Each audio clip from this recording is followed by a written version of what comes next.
Well, I can't tell you about Alvin Weinberg without interspersing some with Wigner.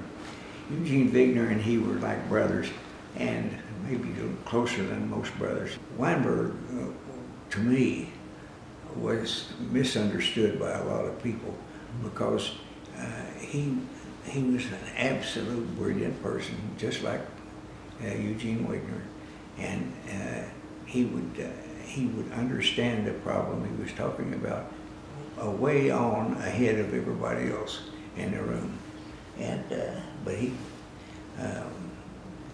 never lost his modesty or his quietness, and when every year each division to Arnell, and I think they still do, have an annual meeting, and Alvin always sat on the front row. It was funny in a sense that most people were extremely afraid of making a bad mistake in front of Alvin, but they need not have, because he was a very understanding person.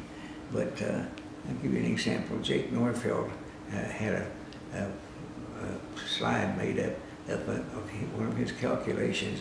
It had about 4 or 5 lines of signatures, or all kinds of stuff. And he was really proud that nobody could understand that. Well, I could never understand that about him. But anyway, he went through the long rows of number of some letters, and then when he got to the end, he asked for the next slide. And Alvin said, "Well, just a minute, Jake." He said, "In that third line, that e to the minus, shouldn't that be plus?" It was just absolutely hilarious. Anyway, we all dreaded the annual information meeting because he understood stuff going by that most of us didn't ever get. And so that was, I think, the most outstanding feature of Alvin, as far as the rest of the world is concerned, was the fact that he understood all the laws of physics and how to use them, and just to be a wondrous person to listen to.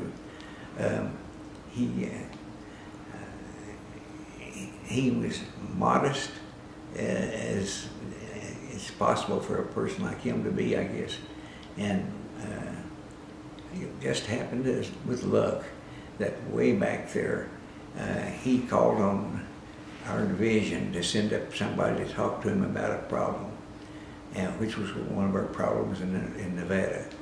And whoever he asked for couldn't go, and they sent me.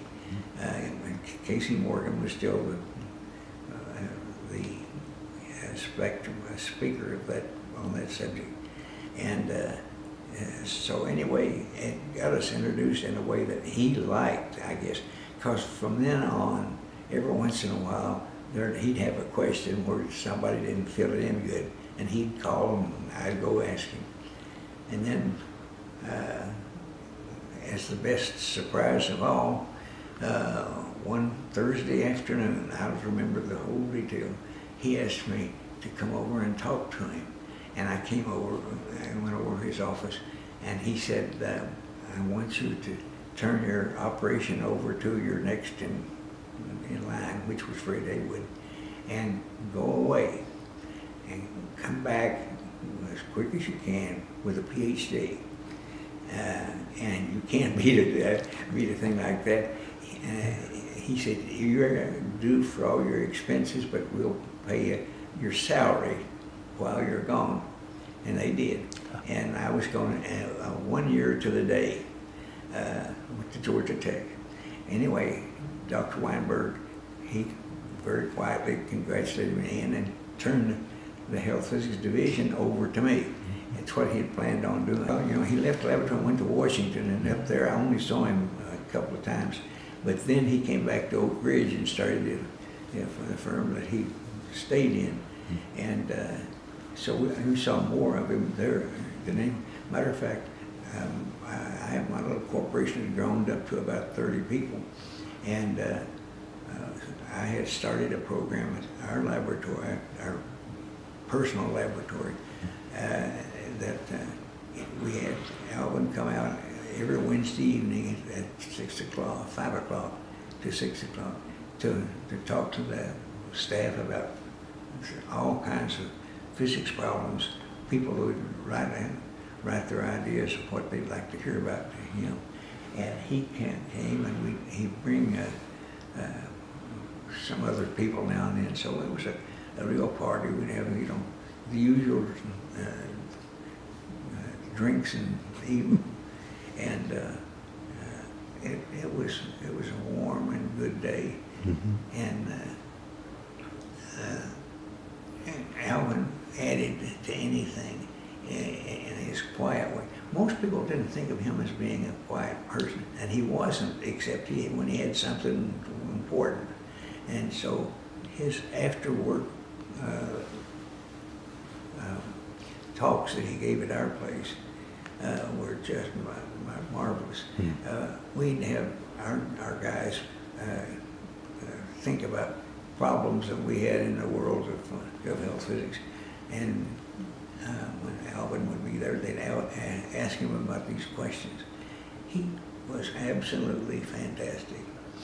First place, he was absolutely brilliant, he and Eugene both. And the things that they asked about and worked about were at the heart of problems.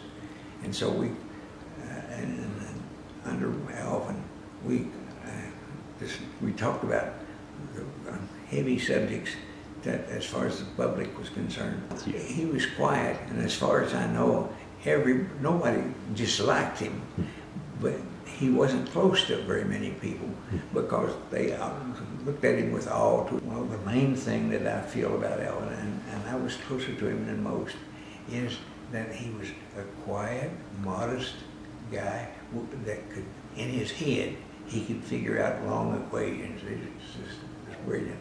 And his association with other brains was good. He sat in his office day in and day out, quiet little guy sitting over there, but his brain was going 90 miles an hour.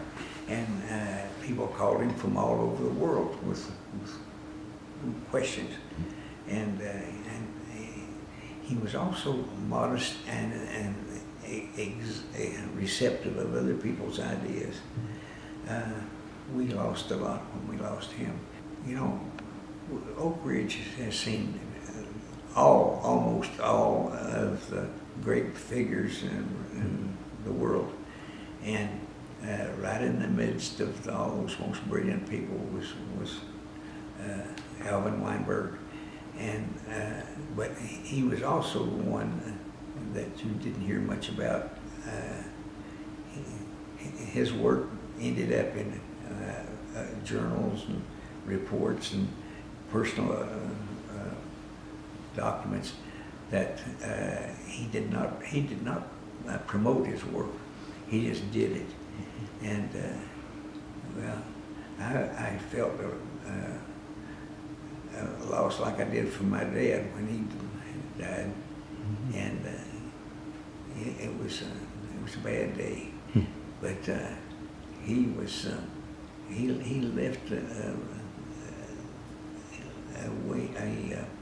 list of things that he accomplished, but most people didn't know that he did because they showed up through other people.